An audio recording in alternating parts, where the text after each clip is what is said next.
ओम शांति। आज हम 10 जनवरी 79 की अव्यक्तवाणी सुनते हैं। आज की वाणी का सार है, अब वेस्ट और वेट को समाप्त करो। व्यर्थ को समर्थ में परिवर्तन कराने वाले शिव बाबा बोले। बाप दादा आज विशेष बच्चों की लगन और स्नेह को देख हर्षित हो रहे हैं। कैसे लगन से परवाने समान समा पर आए हैं। सभी परवानों की एक ही विशेष मिलन की लगन है। इसीलिए बाप दादा को भी मिलन मनाने के लिए साकार महफिल में आना पड़ता है। हर एक के पुरुषार्थ की रफ्तार को देख बाप दादा जानते हैं कि हर एक यथाशक्ति मंजिल पर पहुंचने का संकल्प कर चल रहे हैं। संकल्प एक है, मंजिल भी एक है, गाइड भी एक है, श्रीमत भी एक ही है। फिर भी नंबरवार क्यों है भी सहज मार्ग और वर्तमान स्वरूप भी सहयोगी का है। फिर भी स्पीड में अंतर क्यों है। नंबर 1 और कोई फिर 16,000 की माला का भी लास्ट मन का। दोनों ही के पुरुषार्थ का समय और साथी एक ही है। पढ़ाई का स्थान भी लास्ट अथवा फर्स्ट का एक ही, शिक्षक भी एक है, शिक्षा भी एक है। फर्स्ट वाले के लिए स्पेशल ट्यूशन भी नहीं है। फिर भी इतना अंतर क्यों। कारण क्या है। संगम युग के टाइटल्स भी बहुत बड़े हैं। फर्स्ट अथवा लास्ट के टाइटल भी एक है। मास्टर सर्वशक्तिवान, मास्टर नॉलेजफुल, त्रिकालदर्शी, मास्टर जानी जाननहार। फिर भी लास्ट क्यों। कुल भी एक ही है। ब्राह्मण कुल, वंश भी एक, ब्रह्मा के है कर्तव्य भी एक, विश्व कल्याणकार का। फिर भी इतना अंतर क्यों। वर्षा भी बेहद के बाप का हर एक के लिए बेहद है। अर्थात मुक्ति, जीवन मुक्ति का अधिकार सभी के लिए अंतर भी है। क्यों। कारण क्या। बाप दादा ने सब बच्चों के पुरुषार्थ को देख मुख्य 2 कारण देखे। तो देखो बाबा क्या कहते हैं कि एक तो वेस्ट अर्थात व्यर्थ गंवाना, दूसरा वेट अर्थात वजन ज्यादा। जैसे आजकल के ज़माने में शारीरिक रोगों का कारण वेट जास्ती है, सर्व बीमारियों का निवारण वेट कम करना है, वैसे पुरुषार्थ की गति के लास्ट और फर्स्ट कारण भी वेट कम न करना। जैसे शरीर में भारीपन होने के कारण ऑटोमेटिकली बीमारियां उत्पन्न हो जाती है, वैसे आत्मा के बोझ से आत्मिक रोग भी स्वतः पैदा हो जाते हैं। सबसे ज़्यादा वेट बढ़ने का कारण, जैसे शारीरिक हिसाब से ज़्यादा वेट बढ़ने का कारण सड़ी हुई चीज़ें कहते हैं, वैसे यहाँ भी सड़ी हुई वस्तु अर्थात बीती हुई बातें जो न सोचने की है अर्थात न खाने की है, ऐसे सड़ी हुई बातों को बुद्धि द्वारा स्वीकार कर लेते हैं। अथवा हर आत्माओं की कमियों व अवगुणों का स्वयं में धारण करना, इसको भी सड़ी हुई वस्तु कहेंगे। तली हुई वस्तु खाने में बड़ी अच्छी लगती है, अपने तरफ आकर्षण भी बहुत करती है, न दिल होते भी थोड़ा सा खा लेते हैं। जितना ही आकर्षण करने वाला होता है उतना ही नुकसान भी होती है। वैसे यहाँ फिर आकर्षण की चीज़ें 1-2 द्वारा व्यर्थ समाचार सुनना और सुनाना, रूप रूरिहान का होता, लेन देन करने का होता, लेकिन उसका रिजल्ट 1-2 के प्रति घृणा दृष्टि होती है।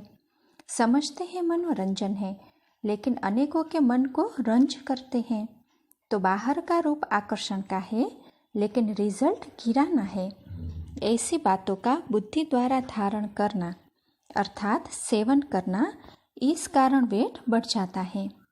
जैसे शारीरिक वेट बढ़ने के कारण दौड़ नहीं लगा सकेंगे, चढ़ाई नहीं चढ़ सकेंगे, वैसे यहाँ भी पुरुषार्थ में तीव्र गति नहीं प्राप्त कर सकते। हर कदम में चढ़ती कला का अनुभव नहीं कर सकते। वजन भारी वाला हर स्थान पर सेट नहीं हो पाते। वजन भारी वाले को चलते चलते एक तो रुकना पड़ता है, दूसरा किसी का सहारा लेना पड़ता है। इसी रीति पुरुषार्थ में चलते चलते थक जाते हैं, अर्थात विघ्नों के वश हो जाते हैं, पार नहीं कर पाते हैं। साथ साथ कोई न कोई आत्मा को सहारा बनाकर चल सकते। एक बाप का सहारा तो सभी को मिला हुआ है, लेकिन यह आत्माओं को सहारा बनाकर चलते।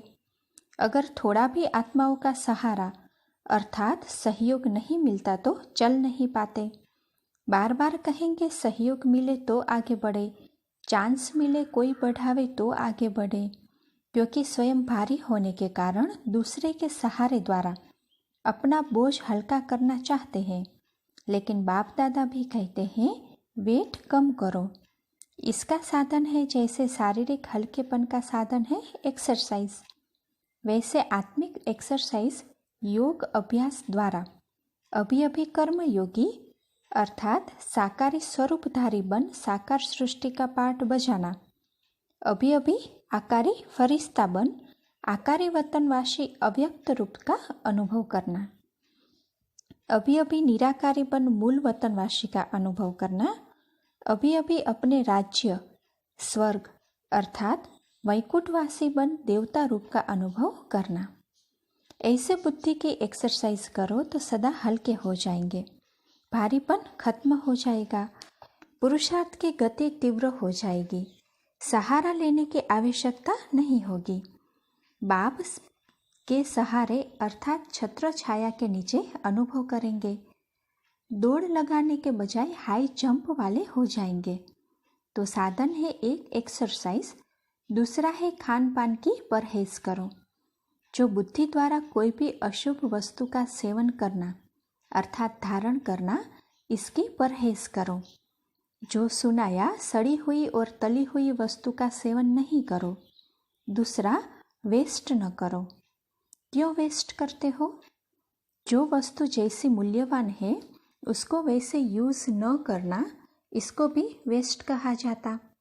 बाप द्वारा यह समय संगम युग का खजाना मिला है। संगम युग का सेकंड अनेक पद्मों की वैल्यू का है। सेकंड का भी स्वयं के प्रति व सर्व के प्रति पद्मों के मूल्य समान यूज नहीं किया, यह भी वेस्ट किया, अर्थात जैसा मूल्य है वैसा जमा नहीं किया। हर सेकंड में पद्मों की कमाई का वरदान ड्रामा में संगम के समय को ही मिला हुआ है। ऐसे वरदान को स्वयं प्रति भी जमा नहीं किया, औरों के प्रति भी दान न किया, तो इसको भी व्यर्थ कहा जाएगा। ऐसे नहीं समझो कि कोई पाप तो किया नहीं व कोई भूल तो नहीं की, लेकिन समय का लाभ न लेना भी व्यर्थ है। मिले हुए वरदान को न स्वयं प्राप्त किया न कराया, तो इसको भी वेस्ट अर्थात व्यर्थ कहेंगे। इसी प्रकार संकल्प भी एक खजाना है, ज्ञान भी खजाना है, स्थूल धन भी ईश्वर अर्थ समर्पण करने से एक नया पैसा एक रतन समान वैल्यू का हो जाता है।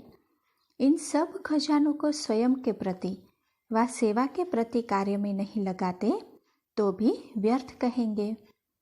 हर सेकंड स्व कल्याण व विश्व कल्याण के प्रति हो। ऐसे सर्व खजाने इसी प्रति ही बाप ने दिए हैं, इसी कार्य में लगाते हो। कई बच्चे कहते हैं न अच्छा किया न बुरा किया, तो किस खाते में गया? वैल्यू न रखना, इसको भी व्यर्थ कहेंगे। इस कारण पुरुषार्थ की रफ्तार तीव्र नहीं हो पाती और इसी के कारण नंबरवार बढ़ जाते हैं। तो अब समझा नंबरवार बनने का कारण क्या हुआ? वेट और वेस्ट। इन दोनों बातों को अब समाप्त करो तो फर्स्ट डिवीज़न में आ जाएंगे। नहीं तो जास्ती वेट वाले को फिर वेट यानी कि इंतज़ार भी करना पड़ेगा। फर्स्ट राज्य के बजाय सेकंड राज्य में आना पड़ेगा। वेट करना पसंद है या सीट लेना पसंद है? अब क्या करेंगे? डबल लाइट बन जाओ। अच्छा, ऐसे सदा फरिश्ते समान सदा हल्के रहने वाले, हर खजाने को सदा स्वयं प्रति व सर्व प्रति कार्य में लगाने वाले व सदा बाप के सहारे का अनुभव कर सहज योगी जीवन अपनाने वाले, ऐसे तीव्र पुरुषार्थ बच्चों को बाप दादा का याद प्यार और नमस्ते। फिर दीदी जी के साथ बातचीत है। महारथी अर्थात वेटलेस। ऐसे महारथी सदा उड़ने वाली परियों के समान दिखाई देंगे। यह है ज्ञान परिया। ज्ञान और विज्ञान इन दोनों पंखों वाली परिया का स्थान परिस्थान है। परिस्थान किसको कहते हैं? स्वर्ग को परिस्थान कहते ही है, लेकिन अब भी इस स्थूल स्थान से परिस्थान कौन सा है? दिल तख्त। सबसे बड़े ते बड़ा दिल तख्त है, तो दिल तख्त नशीन अर्थात परिस्थान की पर्या, इसको कहा जाता है परिस्थान की पर्या। सदा स्थान ही यह हुआ, तख्त के नीचे नहीं आते। तख्त से नीचे आना अर्थात बाप के सन्मुख के बजाय किनारे होना। जैसे बाप सदा बच्चों के सन्मुख है, वैसे बच्चे भी सदा बाप के सन्मुख है। बाप के सन्मुख कौन रहते हैं? बच्चे। भक्त किनारे रहते, बच्चे सदा सन्मुख रहते, तो इसको कहेंगे परिस्थान की पर्या। परियों का भी संगठन होता है, साथ साथ उड़ती है, जहाँ चाहे वहाँ उड़कर पहुँच सकती है, कोई आधार की आवश्यकता नहीं। तो ऐसी परिस्थान की पर्या जो जब चाहे वहाँ उड़ सके, इसको कहा जाता है महारथी। महारथियों की अवस्था का यादगार चित्र भी है। हर एक गोपी के साथ गोपी वल्लभ का भी चित्र देखा है। हर एक गोपी के मुख से यही निकलता कि मेरा गोपी वल्लभ। तो ऐसे सदा साथ का चित्र यह है, स्थिति का यादगार चित्र। एक दो से अलग नहीं, सदा साथ है। बाप पर पूरा हर एक अधिकार है। ऐसे अधिकारियों का यह चित्र है जिन्होंने सदा के लिए बाप को अपना साथी बना लिया है। यह है महारथियों की स्थिति का चित्र। महारथी अर्थात सदा साथ रहने वाले, साथ निभाने का यह चित्र है। महारथियों के सिवाय और आत्माएं तो कब सन्मुख कब किनारा कर लेते, सदा साथ का अनुभव नहीं कर सकते। साथ छूटता और साथ पकड़ते हैं, इसलिए इन्हों का यादगार नहीं कह सकते। अच्छा, महारथियों ने पुरुषार्थ की कोई नई इन्वेंशन निकाली है जो बहुत रिफाइन हो? संकल्प किया और हुआ, इसको कहते हैं रिफाइन। ऐसा सहज साधन निकालो जिससे साधना कम और सिद्धि ज़्यादा हो। जैसे आजकल साइंस वाले इन्वेंशन करते हैं, दुख कम हो और जिस कार्य अर्थ करते हैं वह सफलता भी ज़्यादा हो। इसी प्रकार पुरुषार्थ के साधनों में ऐसा सहज साधन इन्वेंट को अपने अनुभवों के आधार पर, जो जैसे सेकंड में साइंस के साधन विधि को पाता है, वैसे यह साइलेंस का साधन सेकंड में विधि प्राप्त हो। बाप नॉलेज देते हैं, लेकिन जैसे साइंस प्रयोगशालाओं में सब इन्वेंशन प्रैक्टिकल में लाते हैं, ऐसे प्रयोग में तो आप बच्चे लाते हैं। प्रयोग में लाने वाले साधन अर्थात अनुभव में लाने वाले साधन, उनमें से ऐसा कोई सहज साधन सुनाओ जिसमें मेहनत कम हो और अनुभव ज़्यादा हो। ऐसे चारों ओर के वातावरण, चारों ओर की कमजोर आत्माओं के समाचार प्रमाण ऐसा साधन निकालो। जैसे बीमारी होती है वैसी दवाई निकाली जाती है, तो चारों ओर के समाचार अनुसार ऐसा साधन निकालो और फिर प्रैक्टिकल करके दिखाए। अब महारथियों को ऐसा नया साधन इन्वेंट करना चाहिए। ऐसा ग्रुप हो जिसको रिसर्च ग्रुप कहते हैं। अब समझा महारथियों को क्या करना है, फिर कारोबार भी हल्की हो जाएगी। जैसे पहले पहले मौन व्रत रखा था तो सब फ्री हो गए थे, टाइम बच गया था। तो ऐसा कोई साधन निकालो जिससे सबका टाइम बच जाए। मन का मौन हो, व्यर्थ संकल्प आवे ही नहीं। यह भी मन का मौन है ना। जैसे मुख से आवाज न निकले वैसे व्यर्थ संकल्प न आए, यह भी मन का मौन है।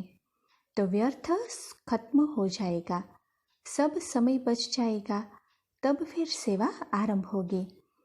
मन के मौन से नई इन्वेंशन निकलेगी। जैसे शुरू में मौन से नई रंगत निकली, वैसे इस मन के मौन से नई रंगत होगी। तो अभी पहले निमित्त कौन बनेंगे? महारथी ग्रुप, जो बाप द्वारा युक्तियाँ मिलती रहती है उनको प्रयोग करने के रूप में लाओ। वह रूपरेखा सभी को नहीं आती, वर्णन करना आता है, लेकिन उसी साधन से सिद्धि को प्राप्त करे वह प्रयोग करना नहीं आता है, इसीलिए योग भी नहीं लगता। तो ऐसे प्लेन बनाओ जिससे सहज ही विधि प्राप्त हो। अच्छा, ओम शांति।